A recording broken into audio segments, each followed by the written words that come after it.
and welcome back to Wizards. Only those who will risk going too far can possibly find out how far they can go. Continuing our discussion of Rakesh's improbable journey through Dalal Street. Burgess, let me get back to you.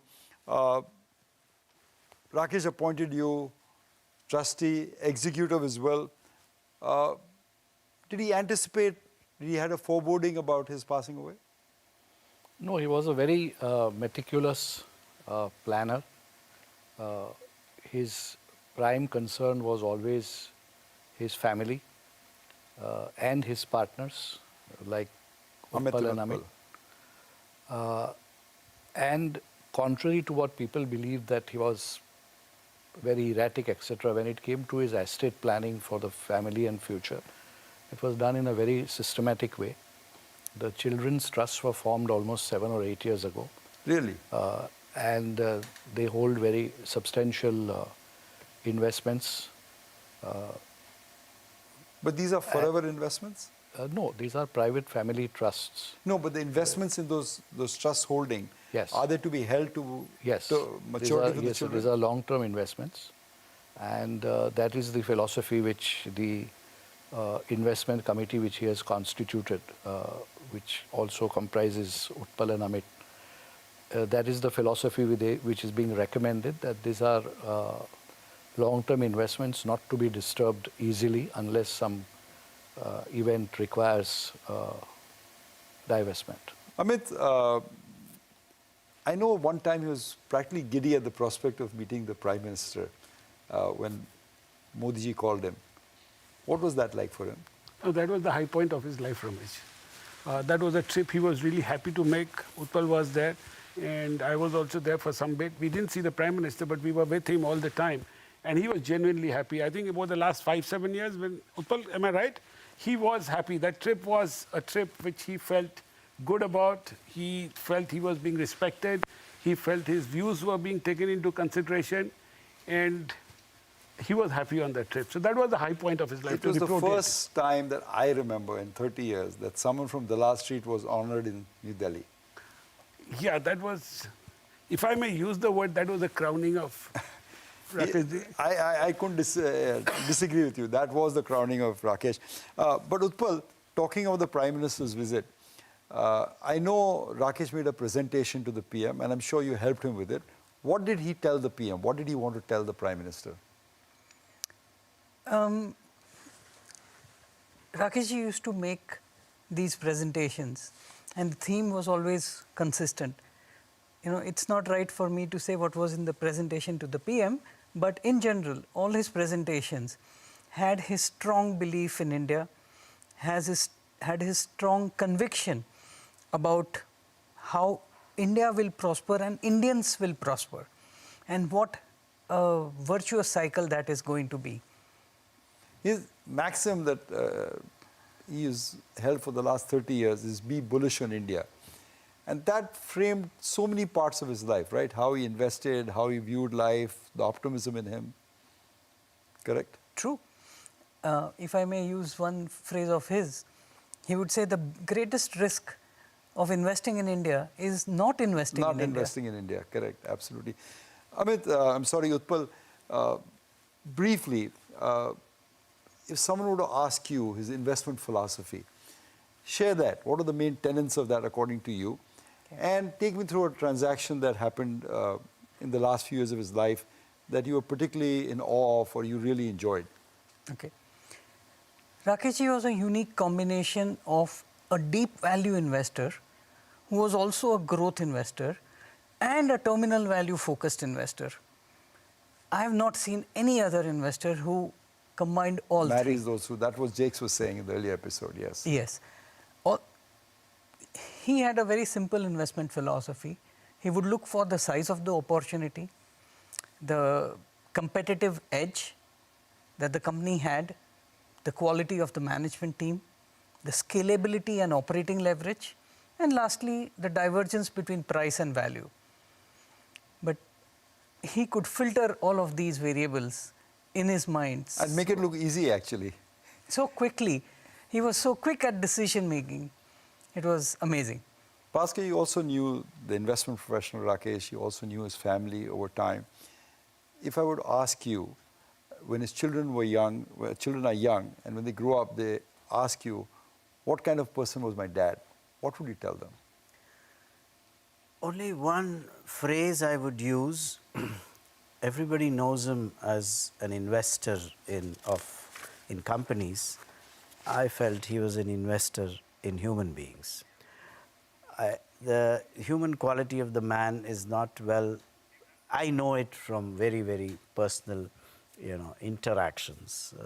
Therefore, even as Utpal was saying, he could, assess people very quickly.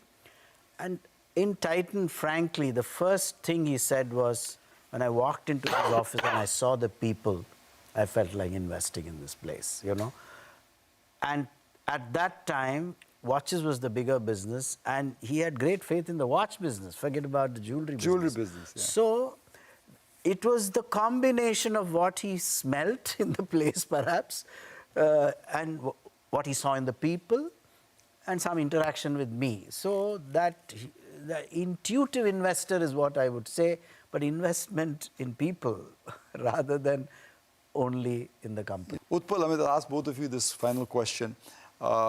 You are custodians of his legacy. You're both his partners. What is the most important learning that you both have, and what was the legacy that you think we need to promote? Amit, I'll start with you.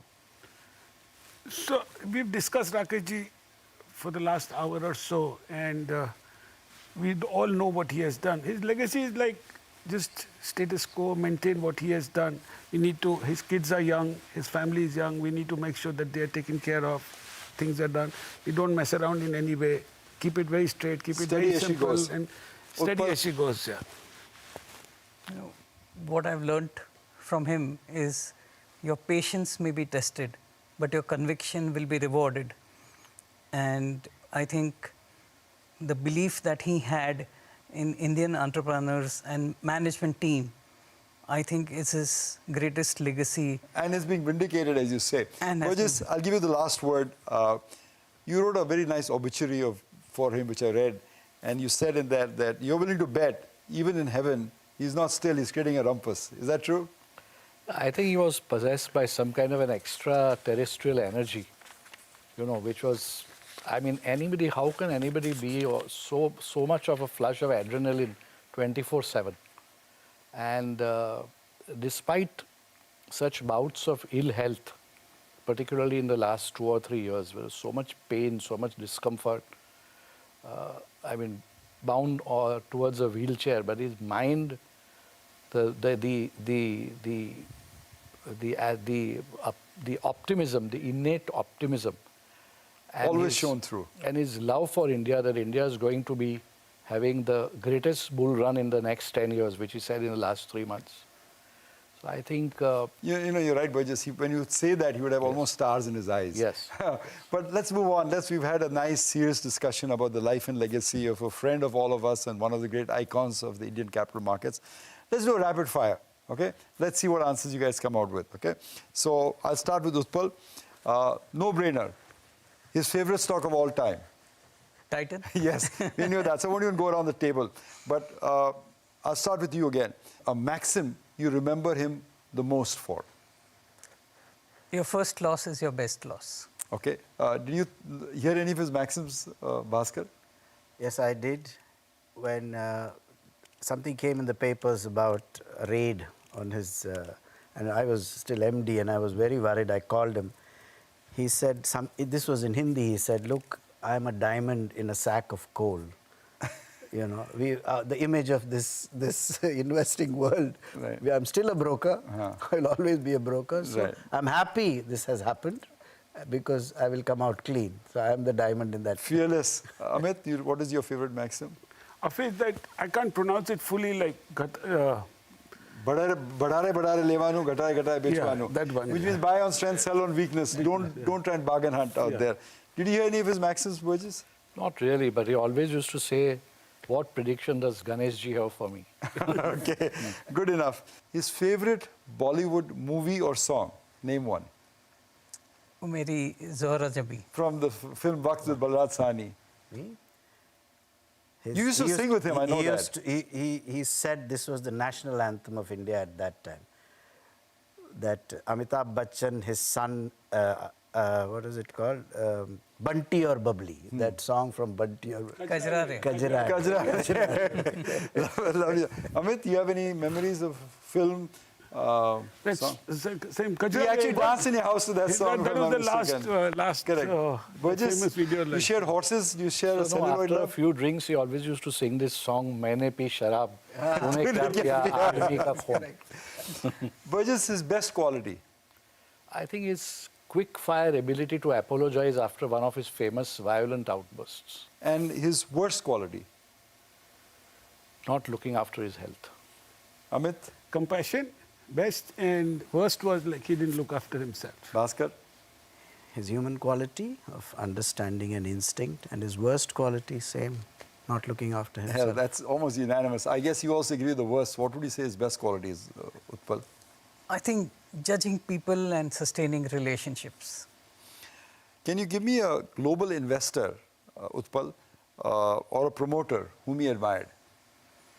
He admired George Soros tremendously, and I think the marquee trade of $1 billion betting against the pound sterling, there were so many lessons from that he learned and talked about. One quote I would use here is, it doesn't matter how many times you are right and how many times you are wrong. How much money you make when you're right, absolutely. Bhaskar, what about you?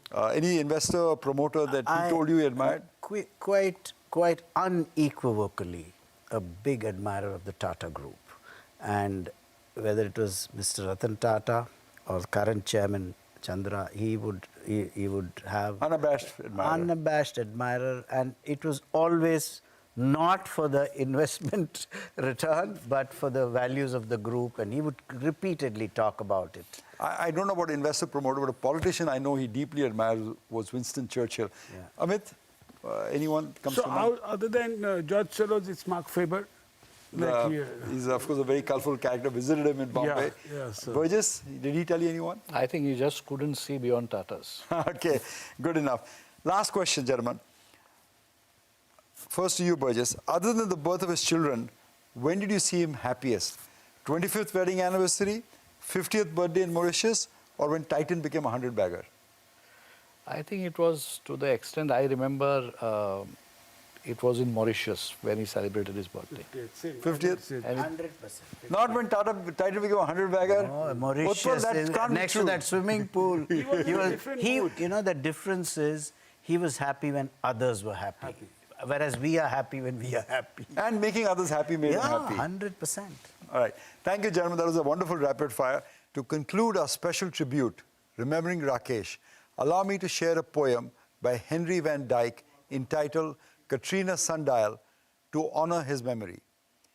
Time is too slow for those who wait, too swift for those who fear, too long for those who grieve, too short for those who rejoice. But for those who love, time is eternity. Memories of him will linger with us for an eternity. Farewell, Khuda Hafiz and Alvida to my dear friend Rakesh. Goodbye and see you all next week on another episode of Wizards.